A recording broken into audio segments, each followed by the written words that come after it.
नमस्कार दोस्तों, मैं हूं अंजलि और आज मैं आप लोगों से थोड़ी दुखद खबर शेयर करना चाहती हूं।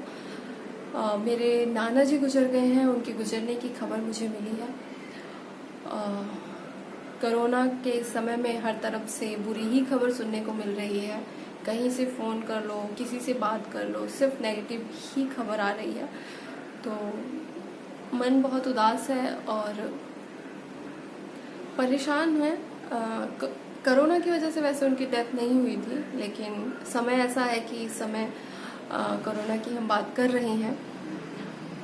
बुजुर्ग थे, 95 उनकी तकरीबन एज थी, 93 या 95। एक दो दिन पहले ऐसे ही घर में एक कमरे से दूसरे कमरे में जा रहे थे और पैर फिसल गया, गिर गए, कमर में चोट लगी। हॉस्पिटल लेकर गए तो पता चला कि बिल्कुल माइनर सा फ्रैक्चर है कमर में। फिर प्लास्टर तो हो नहीं सकता था, कमर की बात थी तो प्लास्टर नहीं हुआ और बोला कि स्ट्रेट सीधा सोने के लिए उनको, और 1 महीने में ठीक हो जाएगा, डॉक्टर ने ऐसा कहा था। लेकिन एक दिन हॉस्पिटल से आने के बाद 1 या 1.5 दिन वो बेड पे रहे। उसके बाद अचानक उनकी तबीयत बिगड़ने लग गई और फिर सडन डेथ हो गई। हाँ, तो न्यूज़ तो सैड थी, मन खराब था, अपसेट था। तो फाइनली मैंने सोचा कि चलिए, आप लोग मेरे परिवार का हिस्सा हैं, तो ये एक खबर थी तो मैं सोचा आप लोगों से शेयर करूं, थोड़ा सा मन हल्का हो जाएगा। और कुछ यादें थी पुरानी मेरे नाना जी के साथ हमारी, तो मैं सोचा वो भी मैं आप लोगों के साथ शेयर करूं और कुछ मैं उनके बारे में आप लोगों को बताना चाहती हूं। तो पहले आप लोग ये मेमोरीज देख लीजिए, उसके बाद फिर हम आगे बात करेंगे।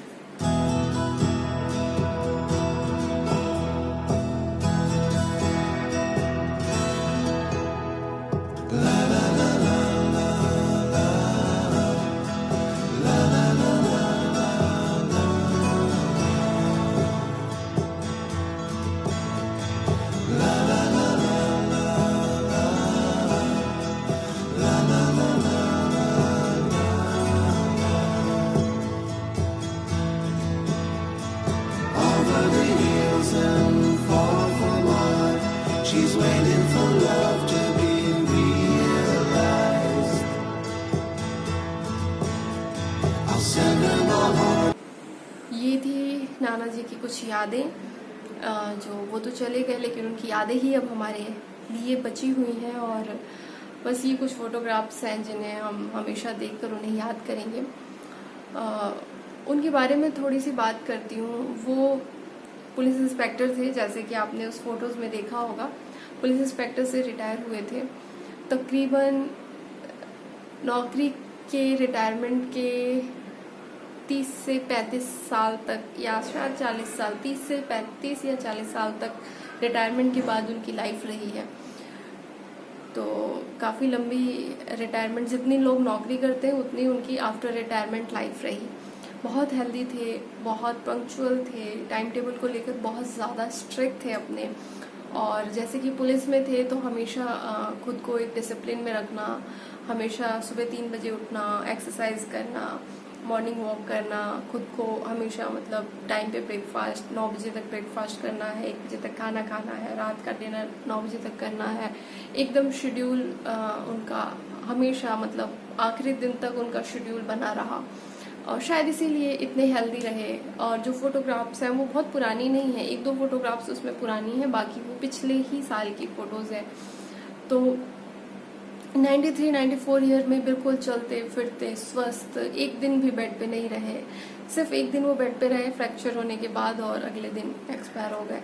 तो फिजिकली हमेशा फिट रहे, मेंटली हमेशा स्ट्रांग रहे, सब कुछ जानते, पहचानते, बातें करते। जैसे जनरली बुजुर्गों की याददाश्त कमज़ोर होने लगती है या मेमोरी कमज़ोर होने लगती है, वो भूलने लगते हैं, उस तरह की कोई प्रॉब्लम नहीं। इतनी उम्र होने के बाद भी एकदम फिट, शेड्यूल हमेशा एकदम स्ट्रांग उनका।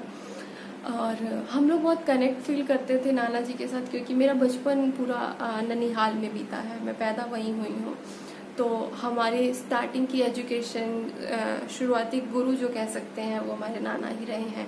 हमें स्कूल के बाद जितनी भी पढ़ाई, होमवर्क करवाना या एक्स्ट्रा एक्टिविटीज़ करवाना, सब उन्होंने करवाया है। एक फ़ोटो में आपने देखा होगा कि वो एक बच्चे को पढ़ा रहे, वो मेरा भाई है, उसको पढ़ा रहे। तो ऐसे ही हम सब घर के जितने बच्चे हैं सबको उन्होंने पढ़ाया है और बड़ा एक अच्छा रिलेशन था और हेल्दी थे, स्वस्थ थे। तो जितनी आयु रही उनकी अच्छी रही। अपने टर्म एंड कंडीशन पे उन्होंने ज़िंदगी को जिया और जॉब किया। आफ्टर रिटायरमेंट बहुत अच्छी लाइफ जी। शहर में, बिहार में वो रहते थे, तो छपरा में उन्होंने अपना खुद का घर बनाया। बड़ा खूबसूरत सा घर है उनका छपरा में और बहुत बड़ा घर उन्होंने अपने जॉब के बाद बनवाया था। काफ़ी लॉन था, बीच में घर था। तो आफ्टर रिटायरमेंट उन्होंने अपनी लाइफ को बड़ा रॉयल तरीके से उन्होंने अपनी लाइफ एंजॉय की। गार्डनिंग का उनको बहुत शौक था। हमारे घर के आगे बहुत बड़ा गार्डन था। मतलब शहर में लोगों के घर उतने बड़े नहीं होते थे। 2 घर बनाकर जितना लोगों का 2 फ्लैट होता होगा उतना बड़ा, मतलब सिर्फ हमारा लॉन था और फिर उससे दुगना तिगुना घर था। तो शहर में उतना बड़ा घर, मतलब हर कोई हमारा घर स्पेशल ही देखता था और उसको मेंटेन करना, हमेशा लॉन पार्क को खूबसूरत बना के रखना उनकी हॉबी थी। आफ्टर रिटायरमेंट उन्होंने मतलब अपनी लाइफ को बड़ा खूबसूरत तरीके से जिया है। दुख है, तकलीफ है, छोड़ के चले गए। नानी हमारी 7 साल पहले गुजर गई थी, तो नानी के जाने के बाद 7 साल उन्होंने अकेले ही बिताया है।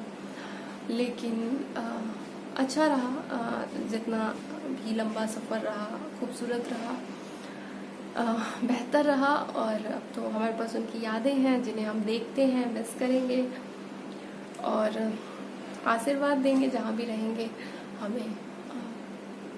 यही कुछ यादें, मेमोरी थी, बातें थी, मुझे शेयर करने का मन कर रहा था आप लोगों के साथ, तो सोचा चलिए शेयर कर लेते हैं। भगवान उनकी आत्मा को शांति दे और वो जहाँ रहें हमें आशीर्वाद देते रहें और बस उनकी आत्मा को शांति मिले। ओम शांति।